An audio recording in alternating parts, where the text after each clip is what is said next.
الرحمن الرحیم۔ تمام تعریف اللہ کے لیے، وہ نہایت ہی رحم و کرم فرمانے والا میرا رب ہے۔ جی آل نبی اولاد علی کی بارگاہ میں خراج عقیدت پیش کریں۔ اللہم صلی علی سیدنا و مولانا محمد مبارک وسلم صلی اللہ علیہ وسلم۔ حدیث پاک کی روشنی میں آج ہمارا جو بات کرنے کا مفہوم ہے اور جو ہم نے ارادہ بنایا ہے کہ ہم آج اس کی گفتگو کریں کہ جو آج دور حاضر میں چل رہا ہے کہ میت کے کفن میں جو شجرہ یا عہد نامہ رکھتے ہیں اس کا رکھنا کیسا ہے۔ کچھ لوگ کہتے ہیں کہ رکھنا چاہیے، کچھ کہتے ہیں کہ یہ رکھنا بدعت ہے، اسے نہیں رکھنا چاہیے۔ کہاں سے ثابت ہے؟ رسول صلی اللہ علیہ وسلم کے زمانے میں تو نہیں تھا، صحابہ سے ثابت نہیں، نبی سے ثابت نہیں، قرآن و حدیث سے ثابت نہیں۔ تو ہم آج ایسے لوگوں کے لیے یہ ہمارا پیغام ہے کہ ذرا حدیث کی روشنی میں اس سے ملاحظہ فرمائیے گا۔ بسم اللہ الرحمن الرحیم۔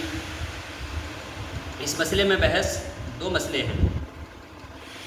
اس بحث میں دو مسئلے ہیں۔ اولاً تو قبر میں شجرہ یا غلاف کعبہ یا عہد نامہ دیگر تبرکات کا رکھنا، دوم مردے کے کفن یا پیشانی پر انگلی یا مٹی یا کسی چیز سے عہد نامہ یا کلمہ طیبہ لکھنا، یہ دونوں کام جائز ہیں۔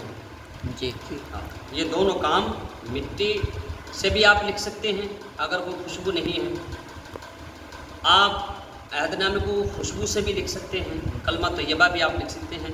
تو کیا یہ جائز ہیں؟ احادیث صحیحہ اقوال فقہاء سے ثابت ہے کہ مخالفین ان کے منکر ہیں، لہذا اس بات کی تصدیق کی جاتی ہے۔ علماء فرماتے ہیں اس کے باب کیے جاتے ہیں، پہلے باب میں اس کا ثبوت، دوسرے میں اس پر اعتراضات اور جوابات ملاحظہ فرمائیں۔ آئیے اب ہم اس طرف چلتے ہیں۔ قبر میں بزرگان دین کے تبرکات اور غلاف کعبہ، شجرہ یا عہد نامہ رکھنا مردے کی بخشش کا وسیلہ ہے۔ قرآن پاک میں ارشاد فرمایا گیا ہے، اللہ نے اپنے مقدس کلام میں ارشاد فرمایا، وَابْتَغُوا إِلَيْهِ الْوَسِيلَةَ۔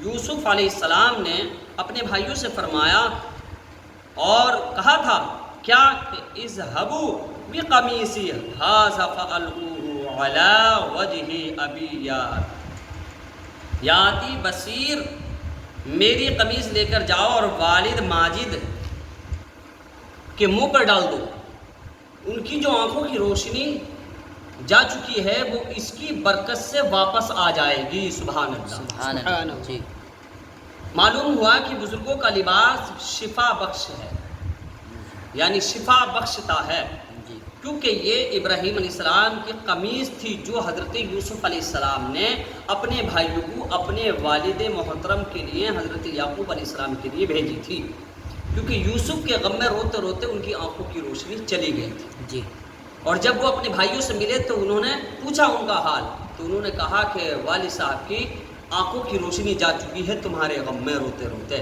تو حضرت یوسف علیہ السلام نے اپنی قمیص دی اور کہا کہ ان کی آنکھوں پہ ڈال دینا، اس کی برکت سے ان کی آنکھوں کی روشنی آ جائے گی۔ اور یہ قمیص وہ تھی جو حضرت ابراہیم علیہ السلام کی تھی۔ اللہ اکبر۔ اب آئیے ذرا ہم چلتے ہیں آگے۔ قمیص تھی تو امید ہے کہ بزرگوں کا نام مردے کی عقل کو کھول دے اور جوابات یاد آ جائیں۔ جو جوابوں میں سوالوں میں الجھا ہوا ہو اور جواب نہ دے پاتا ہو تو یہ بزرگوں کے تبرکات اس کے آگے رکھنا، اس کے اوپر ڈالنا یا پہننا یا اپنے سینے سے لگانا، اس سے پتہ یہ چلتا ہے کہ جو الجھنیں اس کی ہوتی ہیں وہ اللہ تعالیٰ اس تبرکات کی برکت سے ان الجھنوں کو سلجھا دیتا ہے۔ سبحان اللہ۔ اب یہ ہوا کہ مشکات شریف میں کوئی اپنی طرف سے نہیں، اپنے دنیا والے کی بات نہیں کر رہا ہوں بلکہ میں مدینے والے کی بات کر رہا ہوں۔ مشکات شریف باب سال المیت صفحہ نمبر 143 میں ہے، عطیہ رضی اللہ عنہ سے روایت ہے کہ جب ہم زینب بنت رسول صلی اللہ علیہ وسلم کو غسل دے کر فارغ ہوئے تو نبی کریم صلی اللہ علیہ وسلم کو خبر دی. اب دیکھیے لوگ جو اعتراض کرتے ہیں اس کا جواب ہے یہاں پر اب ملتا ہے ہمیں.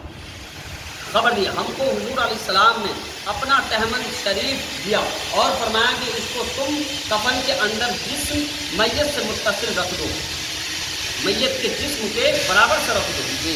اللہ سبحان اللہ, دیکھیے شان مصطفیٰ صلی اللہ علیہ وسلم, متصل رکھ دو اس کے ماتحت.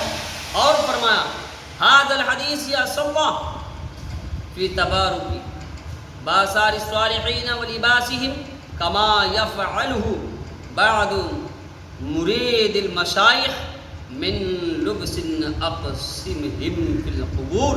اور یہ حدیث پاک میں آتا ہے کہ حدیث صالحین کی چیزوں اور ان کے کپڑوں سے, یعنی کہ حدیث میں آتا ہے کہ صالحین کی چیزوں اور ان کے کپڑوں سے برکت لینے کی اصل ہے.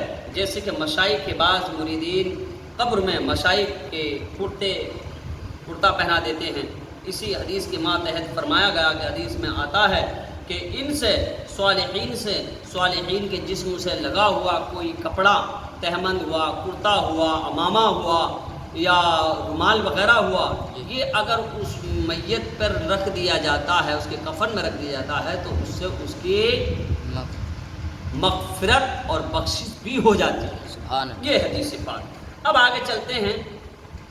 اللہ کے رسول کریم علیہ الصلوۃ والتسلیم اب آگے دیکھیں, اب اس کا دوسرا جواب اب میں اپنی طرف سے نہیں بلکہ اللہ کے رسول کریم علیہ الصلوۃ والتسلیم کی پیاری چہیتی بیٹی فاطمہ زہرا خاتون جنت کے تعلق سے کہ اللہ کے رسول نے فرمایا, کیا فرمایا.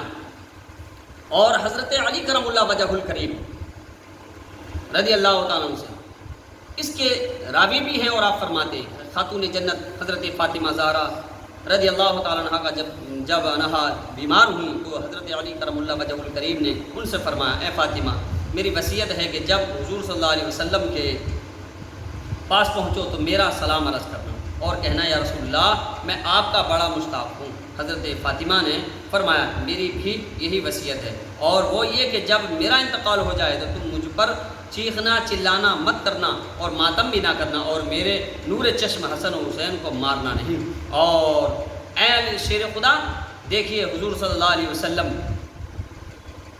فرشتوں کے انبوہ میں تشریف لے آئے ہیں, اب میں جا رہی ہوں, اور میرے انتقال کے بعد فلاں جگہ میں نے ایک کاغذ کا ٹکڑا بڑی حفاظت سے رکھا ہے, اس کاغذ کو نکال کر میرے کفن میں رکھ دینا اور اسے پڑھنا نہیں. حضرت علی نے فرمایا فاطمہ رسول صلی اللہ علیہ وسلم کا واسطہ دے کر کہتا ہوں کہ مجھے بتا دو کہ اس کاغذ میں کیا لکھا ہے. حضرت فاطمہ نے فرمایا میرا نکاح جب آپ سے ہونے لگا تھا تو میرے ابا جان پیارے آقا صلی اللہ علیہ وسلم نے مجھ سے فرمایا فاطمہ میں علی سے جب 400 مسقال چاندی کے مہر تمہارا نکاح کرنے لگا ہوں, میں نے عرض کیا یا رسول اللہ علیہ وسلم علی مجھے منظور ہیں لیکن اتنا مہر مجھے منظور نہیں ہے. اتنے میں جبریل امین نے حاضر ہو کر حضور صلی اللہ علیہ وسلم سے عرض کیا یا رسول اللہ صلی اللہ علیہ وسلم خدا باز سلام کے فرماتا ہے کہ میں جنت اور اس کی نعمت فاطمہ کے مہر میں مقرر کرتا ہوں. سبحان اللہ, سبحان اللہ, مہر میں مقرر کرتا ہوں. حضور نے مجھے اس کی خبر دی تو میں پھر بھی راضی نہ ہوئی. حضور نے فرمایا تو پھر تم خود ہی بتاؤ کہ تمہارا مہر کیا ہوا. میں نے عرض کیا رسول اللہ علیہ وسلم آپ ہر وقت اپنی امت کے غم میں روتے رہتے ہیں, میں چاہتی ہوں کہ آپ گناہ گار امت کی بخشش میرا مہر مقرر ہو. چنانچہ جبریل واپس گئے اور پھر یہ کاغذ کا ٹکڑا لے کر آئے جس میں لکھا ہوا تھا جعلت شفاعت امت محمد صداق فاطمہ, میں نے امت محمدیہ کی شفاعت فاطمہ کا مہر مقرر کیا. سبحان اللہ. دیکھیے تو یہ حضرت فاطمہ نے وصیت فرمائی تھی کہ میرے کفن میں یہ ٹکڑا رکھ دینا. کس لیے؟ اس لیے کہ میرے بابا کی امت کو میرا رب بخش دے اس کی برکت سے. تو اب اس کا جواب یہ بھی ہو گیا کہ قبر میں شجرہ رکھنا بھی جائز, پیر کا, اور عہد نامہ بھی رکھنا جائز, کچھ اور چیز لکھنا پیشانی پر جیسے کلمہ طیبہ یا اور چیزیں لکھنا، یہ بھی حدیث مبارکہ سے ثابت ہے۔ اللہ جی سبحان اللہ۔